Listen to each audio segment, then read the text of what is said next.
Hello, my name is Brandon. Well, anyway, I've came across Pac-Man on eBay. Decent price for a 1984 NES game. I remember playing it when I was a little kid. Plus I still have my intact Nintendo Entertainment System. So yeah, I ordered it. Yeah, it didn't look too good at a glimpse. It had white paint clearly writing "Do Not Open." And just like anyone who could read it, I opened its protective cover. The cartridge was in a quite decent and playable condition, so I popped it in my childhood NES console. And yeah, I'd be better off listening to the previous owner's warning and not opening it. Once I booted the game up, I noticed a lot of differences in the game. Like the menu had the infamous 256 glitch. I was surprised to see 256 at the menu, but I continued on to playing it. And when I started up the one-player game, I heard a distorted and low-pitched version of the intro sound. And guess what? I got on my last life at the start of the first level, so I had to be pretty aware of the ghosts. That I saw differently than the known ones. Their eyes were completely black, and the ghosts were all snow white with red eyes. Familiar, is it? That is the flicker from the transition to a normal ghost when that phase of them ends. But somehow I died while they were in the turn to blue phase. Pretty sure you can eat the ghosts while they're like that. Instead of the usual game over screen that covers the middle, it blinked to a black screen that read this. Aren't you going to try again? It's almost like the game had AI outside of the ghosts. It scared the shit out of me, since it was true. I was going to, and when I did, it crashed. Afterward, I got some shut-eye for a few hours, and then I reinserted the game. And it was now working as usual. But, however, I was eating my breakfast cereal, and then it said this, followed by a high-frequency sound. Back for more, Brandon? Now I was really getting scared, but as my curious ass is, I still pressed the start button. Now on the game, but the colors were usual, which is good. But all the ghosts looked blue with eyes, luckily. And the bonus fruit. There was only the key. I thought the key could mean the possible way to make it stop. Always did. Always had as a kid. But I always died before I could take it. But no, it didn't. It acted as the ghosts normally, that being it killed me in-game. Instead of the regular respawn, the same 256 glitch from the title screen filled up my screen. At the same time, a glitchy version of the intermission theme played. And by that point, I had gotten very, very freaked out. I shut off my NES, took out my game cartridge, and contacted Namco, and they couldn't do anything about it. Well, now what? I still needed to see more from it. I myself yet again reinserted it. And unfortunately, my Nintendo Entertainment System was toast when I did. Fortunately, I had some fucking money. So I purchased another Nintendo Entertainment System off of eBay, then reinserting it.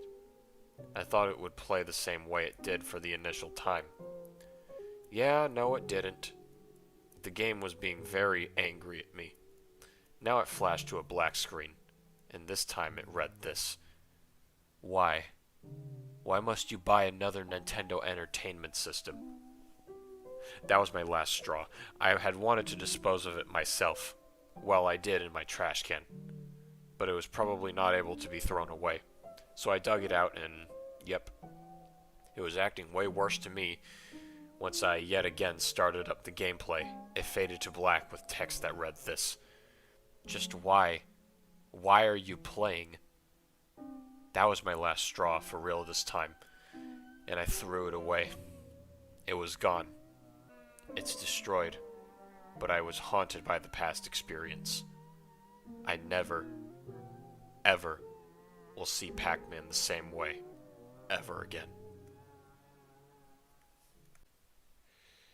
And that was Pac-Man, written by Mchumanguyman. Review time.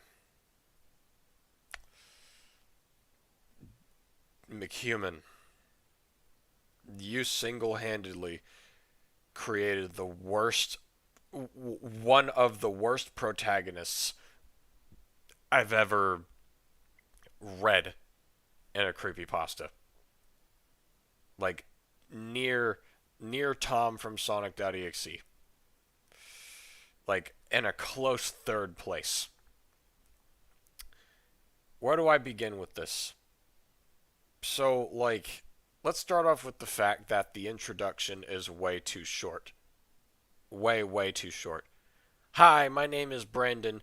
Anyway, I came across Pac-Man on eBay. No, like, so there's no, like, insight on who this Brandon dude is. He's just Brandon and he's there.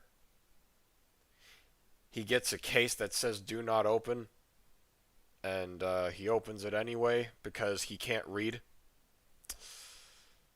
Uh, then, for some reason, the 256 glitch starts at the very beginning, and the game asks him to play again. Which, here's where it gets the most ridiculous.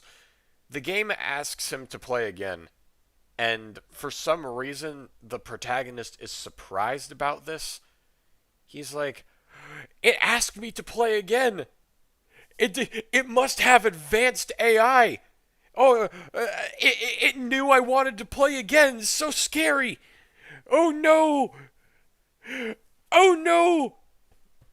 But apparently, the game asking him to play again was kind of useless because when he tried to play again, the game crashed.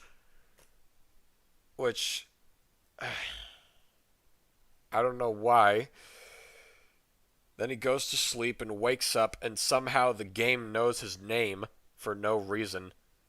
It's not made clear whether this game was haunted or not, other than the fact that it has "do not play" on the cover.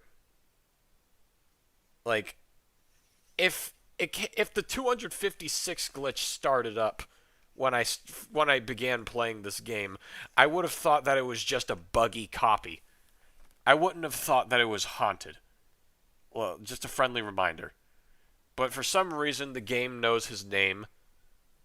Like, not explained as to why. And he was really scared, but he played on anyway, despite the fact that the game knows his name. Then there's a few sentences that give me a stroke. There's a lot of run-on sentences with commas here. There is a massive inaccuracy in this paragraph as well. It mentions that the protagonist, for some reason, thought that the key that you get that gives you 5,000 points, a 5,000 score, can somehow make the game stop. For some reason, I've played plenty of Pac-Man back in my day. I sound like an old man.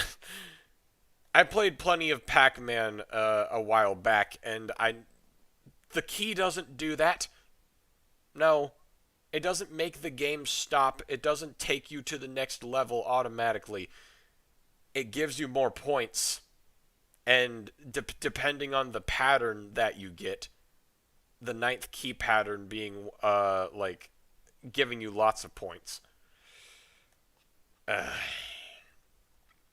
But no, it didn't. Why is the text in red? Like, McHuman, I don't understand why you, like, bolded the text in red in some parts. It acted as the ghost normally that being killed me in game, and the intermission theme is what scared you the most. Not the fact that it knew your name, the intermission theme being glitchy. Then you take out the game cartridge, and for some reason you call Namco. What are they gonna do? Like, this isn't their fault. Obviously, they wouldn't know your name. Like, and of course, they couldn't do anything about it. And despite how scared you were, you reinserted it again. Fortunately, I had some fucking money. Oh, Unnecessary swear word. Oh man. Calm down, protagonist. And the game was mad at you for playing it for some reason. The game was also mad at you for getting another NES, despite the fact that the game burnt the NES up. Ugh. You threw it in the trash can and you dug it out because, according to the protagonist, it was not able to be thrown away, probably, whatever that means. Then it ends with a cliche sentence, cliche phrase. I will never see Pac-Man the same way ever again. I had to go from beginning to end describing why exactly the story is awful. Good God. McHuman, this is sad. You can do better than this. Like, review time, 1 out of 10. This was bad. So many unnecessary things happen all at once for reasons ungiven. So many ridiculous occurrences happen at the same time for, once again, no reasons given. The protagonist is an idiot. The game apparently is an idiot as well. Like, just despite its sentience. 1 out of 10. Man, I can't do this. But as always, this is simply my personal opinion. We all have our opinions regarding these pastas. What did you think of the pasta? What would you have done to improve upon it? And as always, I will see you all in the next narration. I love you all. Bless.